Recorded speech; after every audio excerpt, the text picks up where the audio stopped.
Hello, my friends. As I sit here with a warm cup of tea in hand, I want to invite you into a conversation.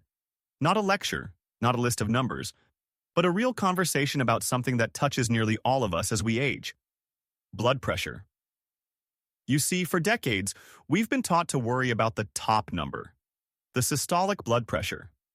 Doctors, nurses, even health commercials on TV repeat the same mantra: keep that number low and you'll be fine. And yes, there is truth to that. But what if I told you there's another story unfolding beneath the surface? A quieter, subtler story.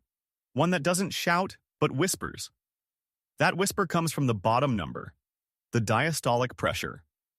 And today, I want to share with you why listening to that whisper may one day save your life, or the life of someone you love. Let me begin with a story. A few years ago, a gentleman in his 70s came to see me. Let's call him Mr. Johnson. He was a proud man, disciplined about his health. Each visit, he carried a small notebook filled with his blood pressure readings. And with a smile, he would always point to the same thing. "Doc," he'd say, "look at this.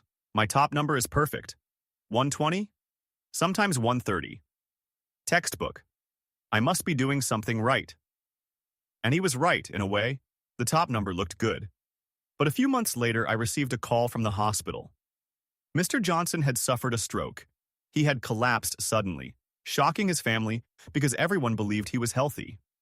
When I reviewed his chart, I noticed something chilling. His diastolic pressure, that bottom number, had been drifting lower and lower, below 60. Sometimes even in the 50s. A number he never paid attention to, a number no one warned him about, had quietly set the stage for tragedy. That moment changed the way I talk to my patients. And perhaps it will change the way you see your own blood pressure. So, what is this bottom number anyway? Imagine your heart as a pump.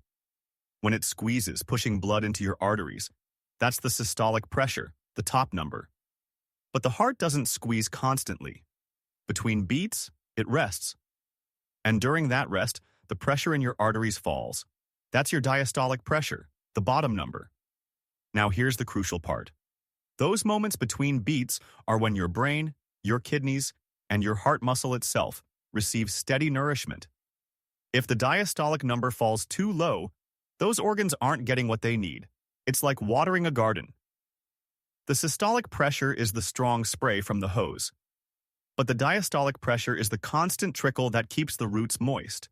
Without it, even if you spray hard once in a while, the roots wither. I want you to pause and reflect with me. Have you ever felt dizzy when you stood up too quickly? Or noticed your memory becoming a little foggier than it used to be? We often chalk these things up to getting older. But sometimes they are signs of something else. Signs that your brain is being starved, little by little, of the blood it needs. A study from the American Heart Association in 2023 showed that when diastolic blood pressure dips below 60, the risk of dementia rises sharply. Why? Because the brain is like a delicate orchestra needing constant, gentle nourishment. Without that nourishment, the music falters. I remember another patient, Mrs. Garcia. She was in her late 60s, sharp-minded, always laughing, always telling stories about her grandchildren.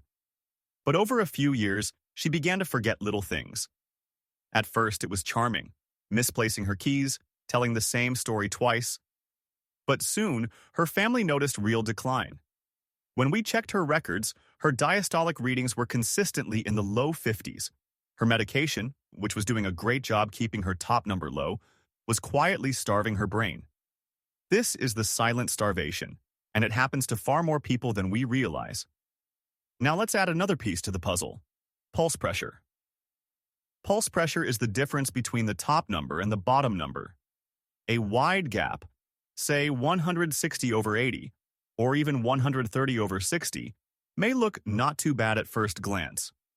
But if that gap is more than 60, it's a red flag. Why? Because it tells us the arteries are stiffening. Imagine a rubber band. When it's new, you stretch it and it snaps back easily. But over time, the rubber becomes brittle. It stretches too far and doesn't return. That's what happens to our arteries with age and disease. And when that happens, the heart has to work harder, The brain suffers, and the risk of heart failure doubles. For years, the health message has been drilled into us.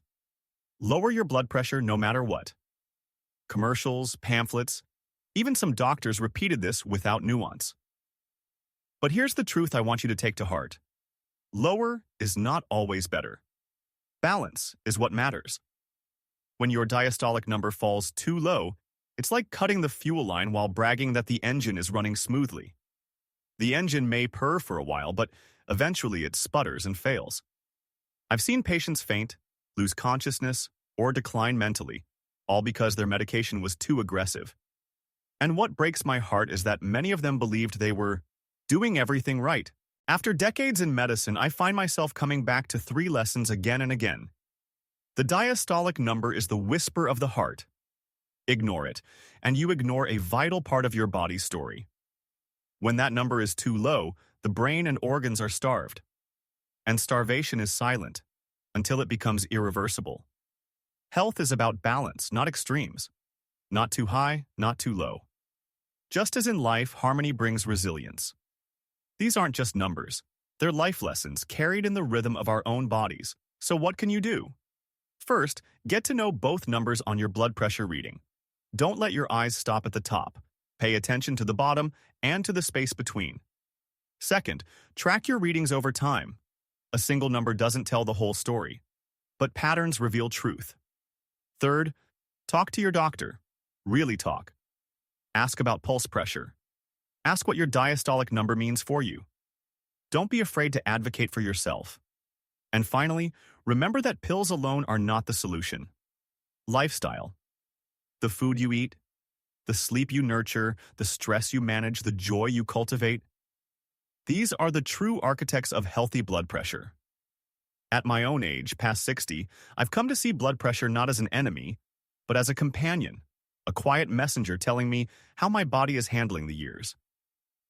When my numbers drift, it's not just about millimeters of mercury, it's about my story. Am I resting well? Am I carrying too much worry? Am I moving my body enough?